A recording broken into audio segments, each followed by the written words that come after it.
Srila Bhaktisiddhanta Saraswati Goswami Srila Prabhupada Ki Jai. Anantakoti Vaishnava Vrinda Ki Jai. Granthara Srimad Bhagavatam Ki Jai. Nitai Gaura Premananda Hari Hari Bol. Krishna Padaya Krishna Krishna Bhuttande Shmati Devamita Swami Dhanam Pachari Shanti Bhakti Chari Om Namo Bhagavate Vasudevaya. Om Namo Bhagavate Vasudevaya. Om Namo Bhagavate Vasudevaya.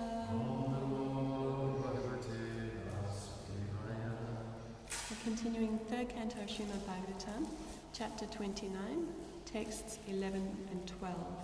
So we have text 11 written on the board, so I'll just chant that first, and then I'll go on and do text 12, but it is together in the Bhagavatam. Madguna Shruti Matrena Mai Sarva Guhashaye Manogatir Avichina Yata Gangam Baso Mudo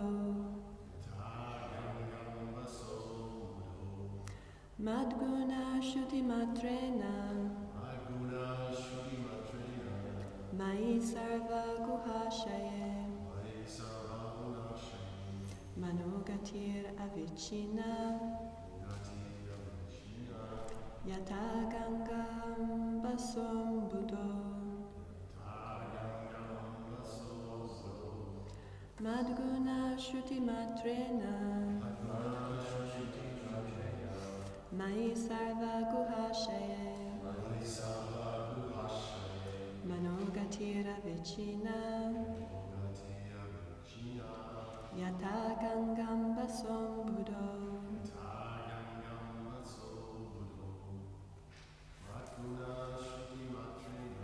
Madguna Shruti Matrena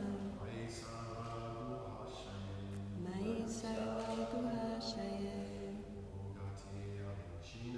Manogatira Vichina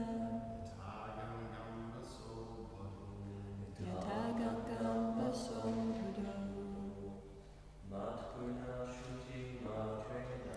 Madguna Shruti Matrena Mai Sarva Guhashaye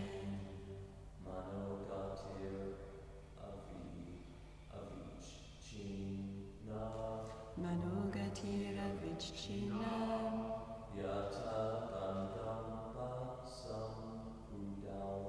Yata Gangam Baso Buddha.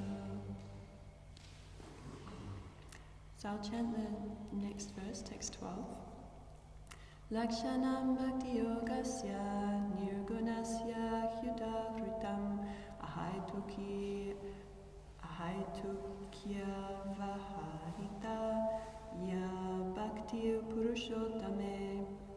So word for word. Mat, of me. Guna, qualities. Shruti, by hearing. Matrena, just. Mai, towards me. Sarva Guha Ashaye, residing in everyone's heart. Managati, the heart's course. Avichina, continuous. Yata, as. Ganga, of the Ganges. Ambasa, of the water. Ambuddha, towards the ocean. Lakshanam, the manifestation. Bhakti Yogasya, of devotional service. Nirgunasya, unadulterated. He, indeed. Udavritam, exhibited. Ahaituki, causeless. Avyavahita,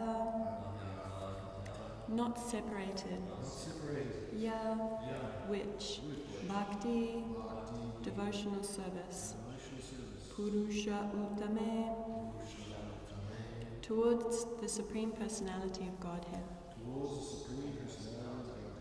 Translation by Srila Prabhupada ki jai.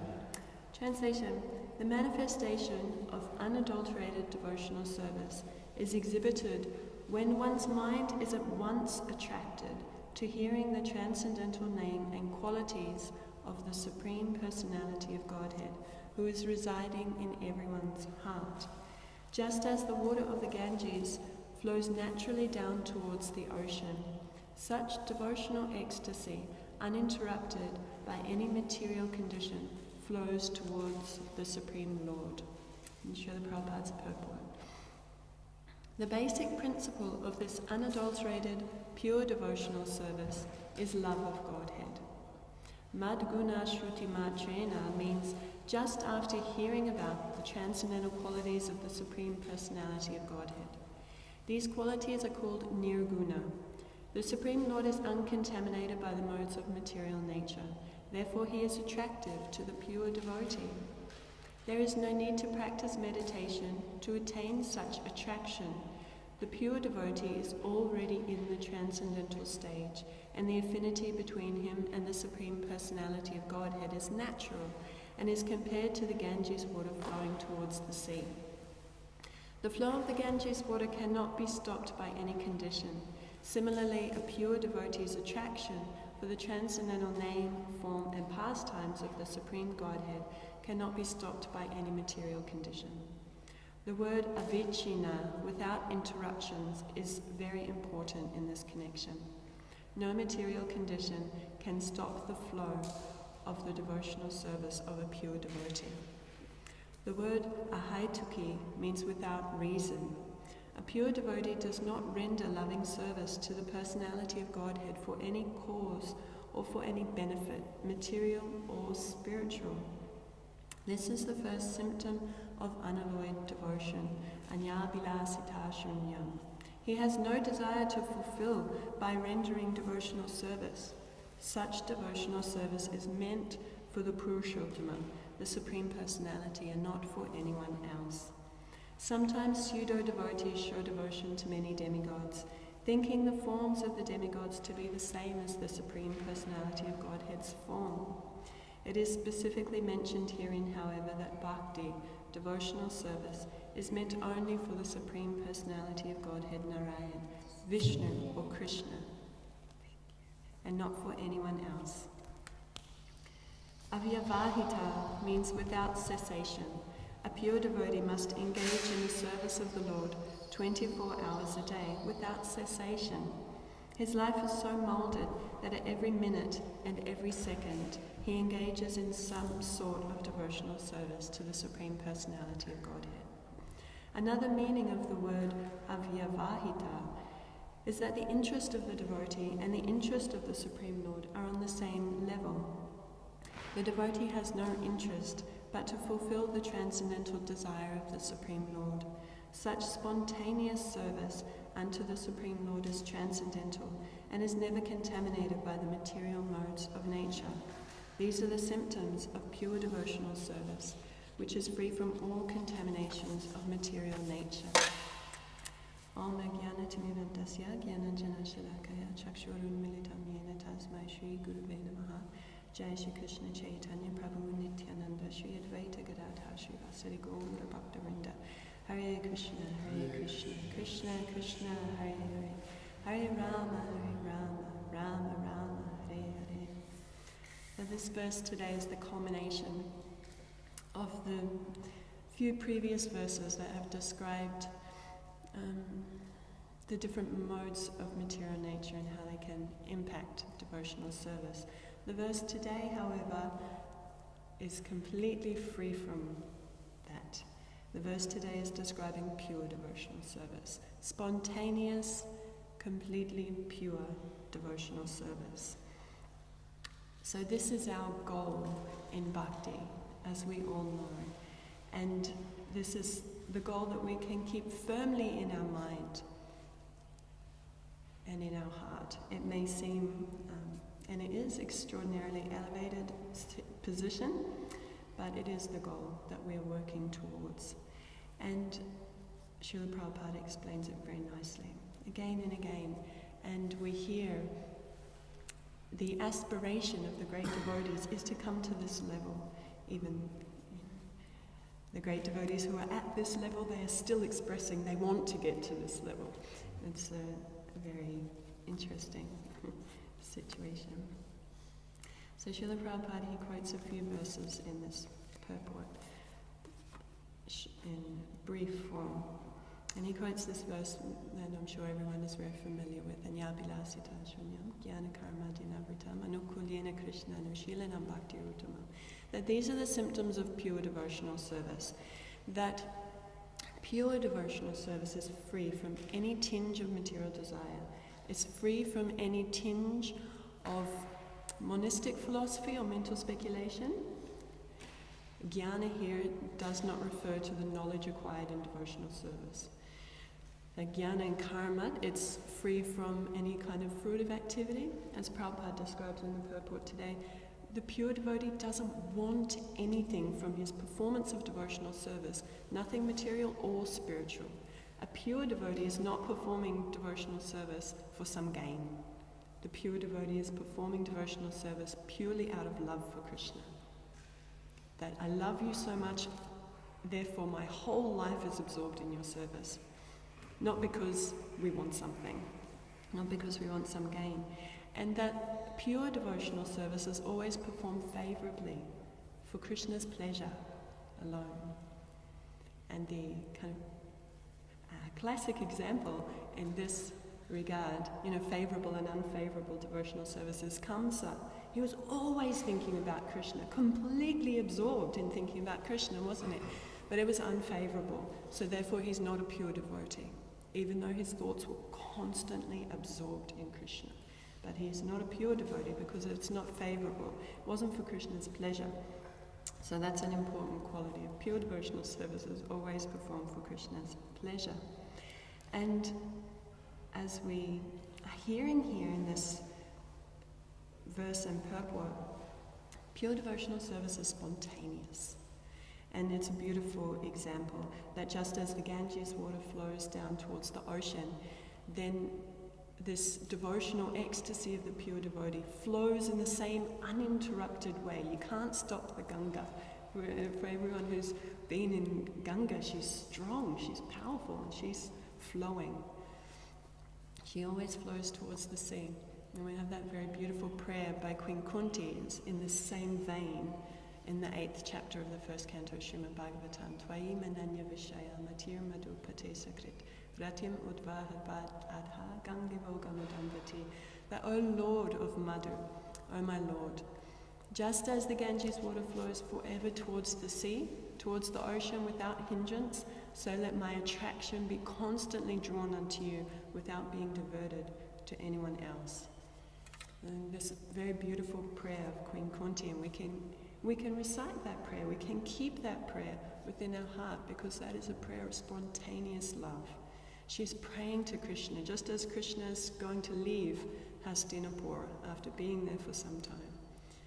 And she prays, she offers very beautiful prayers to Krishna as he's trying to board his chariot in that 8th chapter, the first canto.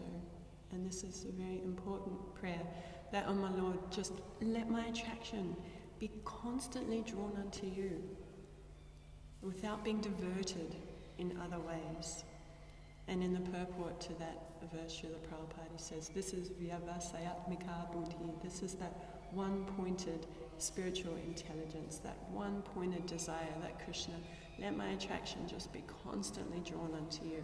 That is the symptom of a pure devotee, that their attraction is constantly drawn unto Krishna in a spontaneous way. As Srila Prabhupada says, you don't have to sit down.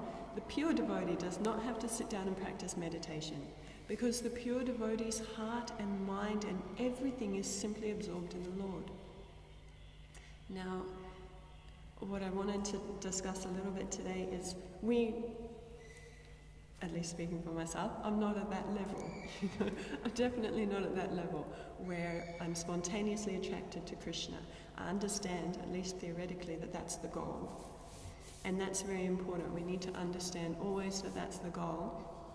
And also, how to reach that. What are the steps to reach that very elevated goal? And as we read... Thank you so much. Thank you. You're going to sit here. And as we read in Chaitanya Charitamrita, I wanted to go through a short section in Chaitanya Charitamrita where Lord Chaitanya describes how we need to become like a gardener, yes, and take care of our bhakti lata, take care of this creeper of devotion, this seed of devotion that the Guru plants within our heart.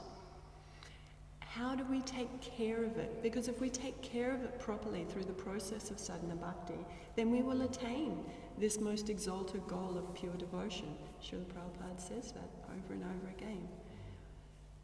That we can reach this goal of pure devotion by following the process of devotional service. So, Lord Chaitanya gives some very important instructions on how to take care of our bhakti lata, how to take care of that creeper of devotion.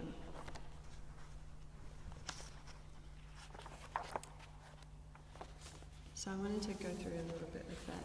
I think about this often when I'm gardening, actually. Just as Lord Chaitanya says we have to become the gardener. But when you garden, it's very clear why you have to do that.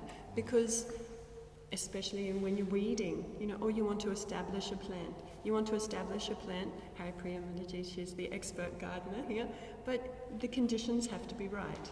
The conditions have to be right in the soil. It has to get the right amount of sunshine, the right amount of water, the right amount of feed, otherwise it's not going to grow.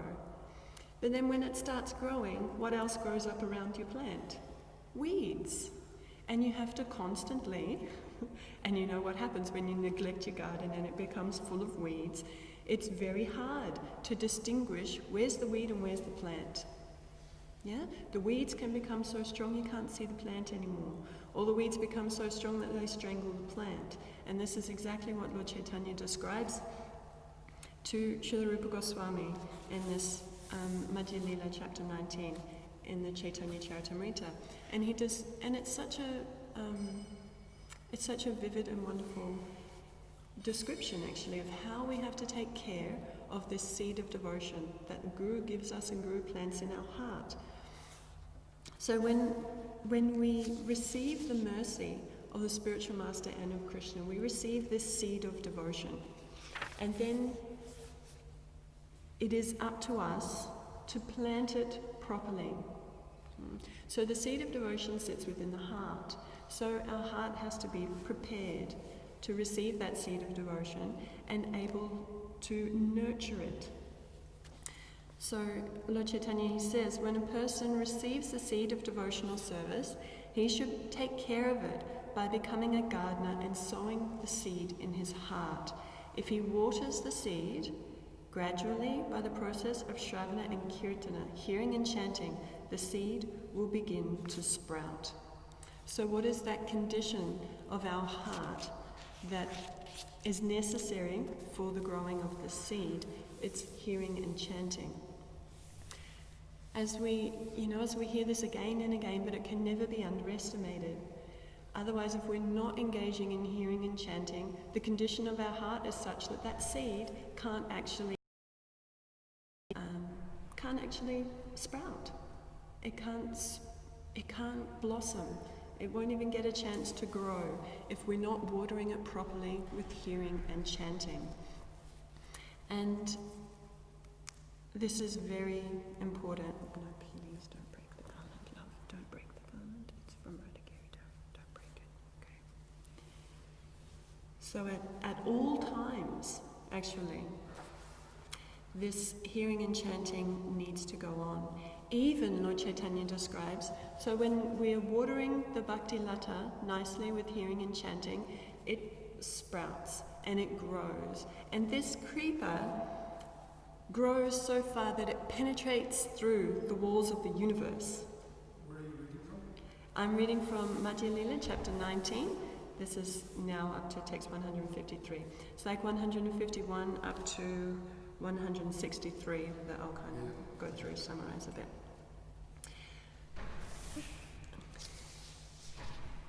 So this creeper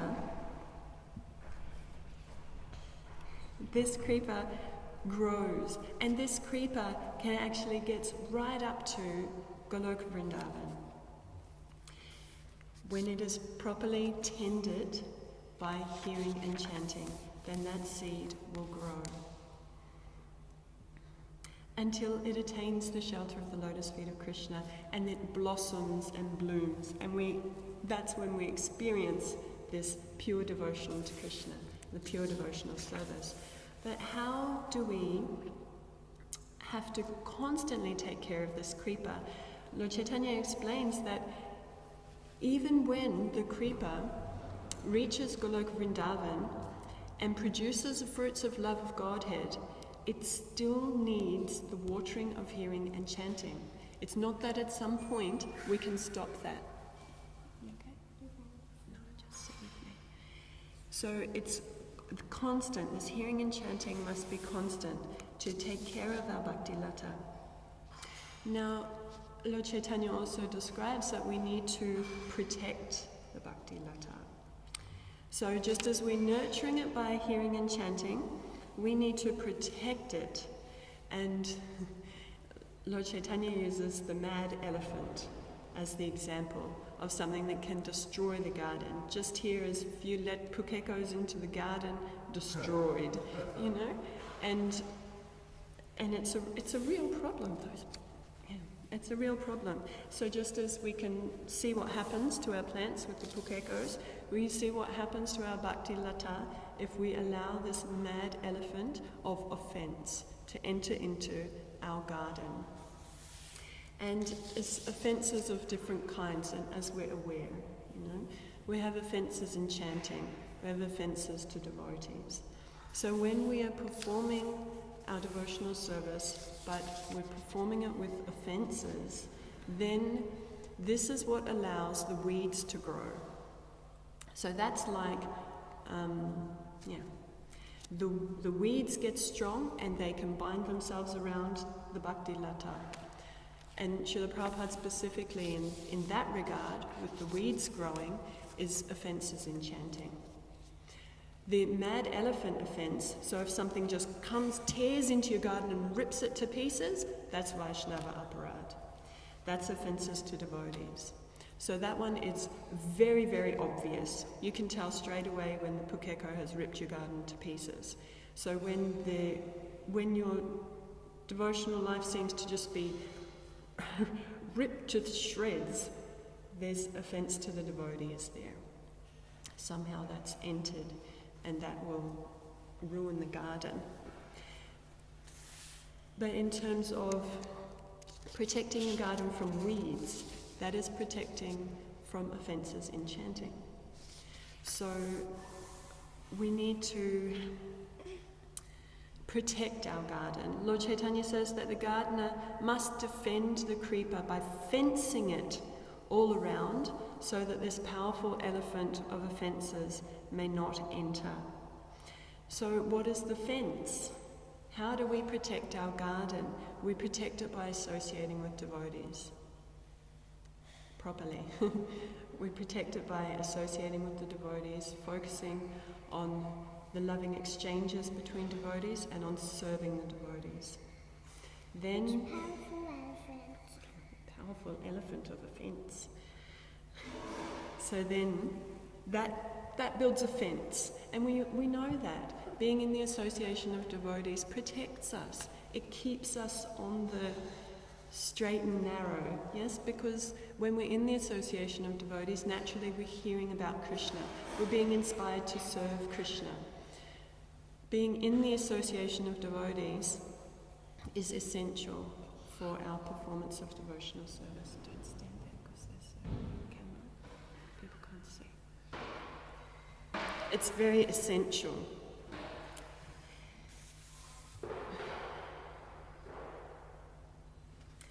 And Srila Prabhupada says in the purport here about the fence, what is the fence protecting our devotional service, is also following the regulative principles.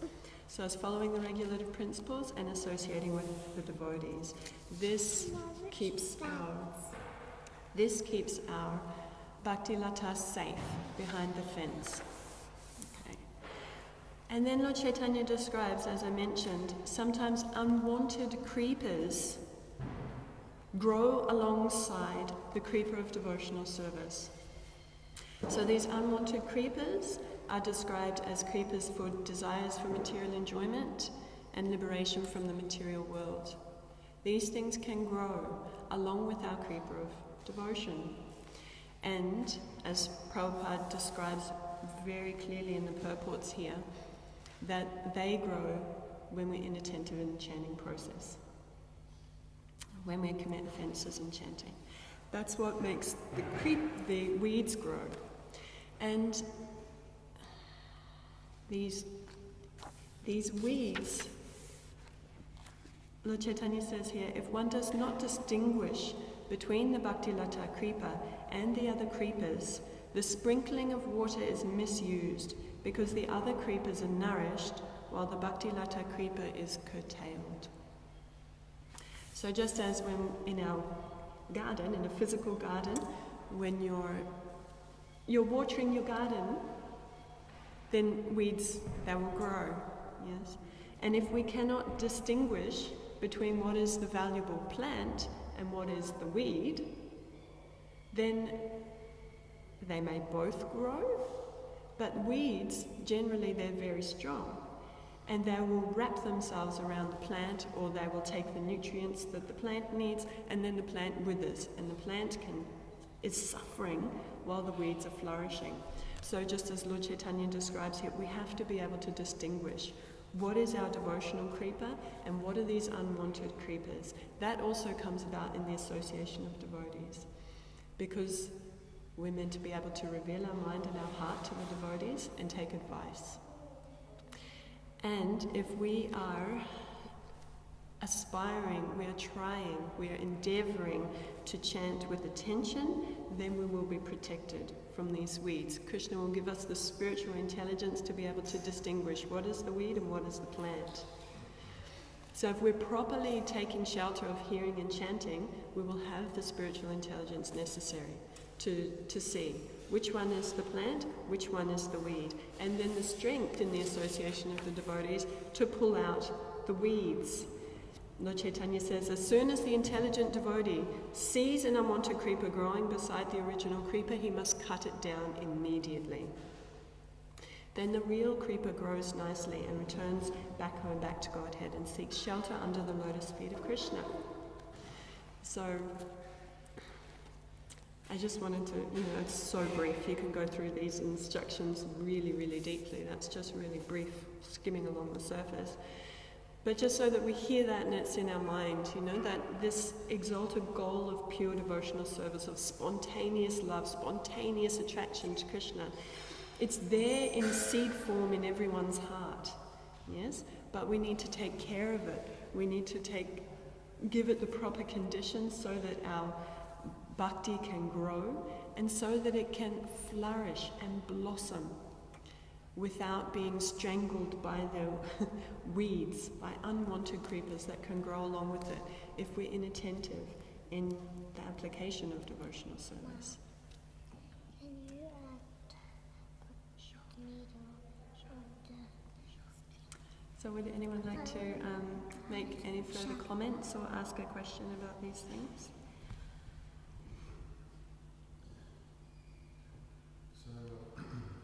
We have this theoretical understanding, so we haven't got pure love for Krishna yet, but we've got the theory, so we've just got to keep applying the process.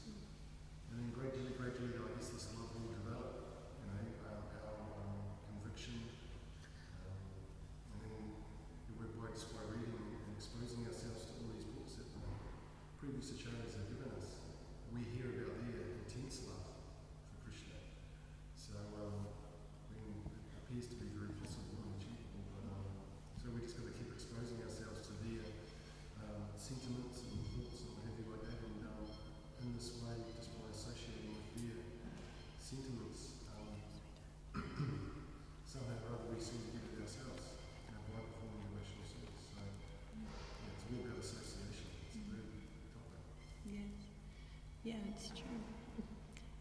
essential. You just can't go past that. And it's true by reading the Srila Prabhupada's books, by reading the prayers of the great devotees, by trying, we simply just try, if I have one fleck of their mood, we can sing the songs of the Vaishnava Acharyas and their mood. What I've been meditating on recently is absorption is so necessary in Krishna consciousness, because we can be a devotee and be in the association of devotees and be in Krishna consciousness and chanting our rounds, but if we're not really absorbed, in a service, we're absorbed in our hearing. If we don't really get absorbed, then it's like I skimmed along the surface of those verses very quickly, We can kind of skim along the surface in bhakti for a while as well. And that's where all the weeds start. That's right. That's when the weeds come up and where's my bhakti lata? Is it getting a bit strangled right now? But if we try, okay, I've got to dive in. We actually have to dive into the ocean of devotion and, I've come up to the surface. Why aren't I swimming? Why aren't I dive back in? And in that way, when we're absorbed, when we're trying for more absorption, then Krishna consciousness, it feels very, natural. I don't want to say spontaneous because, we're not quite there yet, but it becomes more like that. It becomes more like a natural flow when we're actively trying for absorption. So, but through Prabhupada's books, hearing and associating with devotees, we have that opportunity, as you always say. To be a pure devotee, you have to be free from these weeds. That Kali Yuga is, the whole point of Kali Yuga is to test you with these weeds. So, isn't it stated that you can't be a pure devotee about these weeds, with these weeds? But we're always going to have these weeds with us, because there's always going to be old age. Pains, there's always going to be pains in life, and those are considered a weed in the material world. And to be a pure devotee, we have to be big trees. Well, the weeds that Lord Chaitanya is describing here are more desires. Yeah, it's not the fact that we have a material body, because we see that for a pure devotee situated in pure devotional service, the body is no longer a hindrance. It's, it just is what it is. We can't say that because Srila Prabhupada went through old age and death, then that's a weed and he wasn't a pure devotee. We have to see that the weeds that Lord Chaitanya is speaking about are weeds for material enjoyment, philosophical speculation, these kind of things. So it's an internal thing. And yes, we're in this material body, we use it in order to get back to Krishna. If you are focused on your hearing and chanting, then this, even though, yes, Kali Yuga is extremely full of faults. Full of faults, yes. But what is the best thing about Kali Yuga? That simply by chanting the holy name of Krishna, one can come to devotional service. One can return home back to Godhead by this chanting process. So chanting Hare Krishna is more powerful than Kali Yuga. So if we chant, if we follow the process with attention, then we'll become free from these things. It's the inattention. And, you're right that Kali Yuga influences in strong ways, We're, as Shukadev Goswami describes in the beginning of the Bhagavatam, we're lazy, we're misguided, our intelligence is weak, yes, we have these issues, We're prone to quarrel with devotees even, and this is what builds the weeds up. So yes, those influences of Kali Yuga are there, and that's why Krishna says to Arjuna in Bhagavad Gita, and we should always remember this, rise up and fight. We have to fight. So if you don't want to be influenced by Kali Yuga, you have to be ready to fight. and it's a lifelong battle, Puru. It's a battle until we get to that pure devotional stage. But we fight by surrounding ourselves with devotees, we fight by absorbing ourselves in the process of Krishna consciousness, and in that way we gain spiritual strength. And in that way we'll be able to become free from those weeds.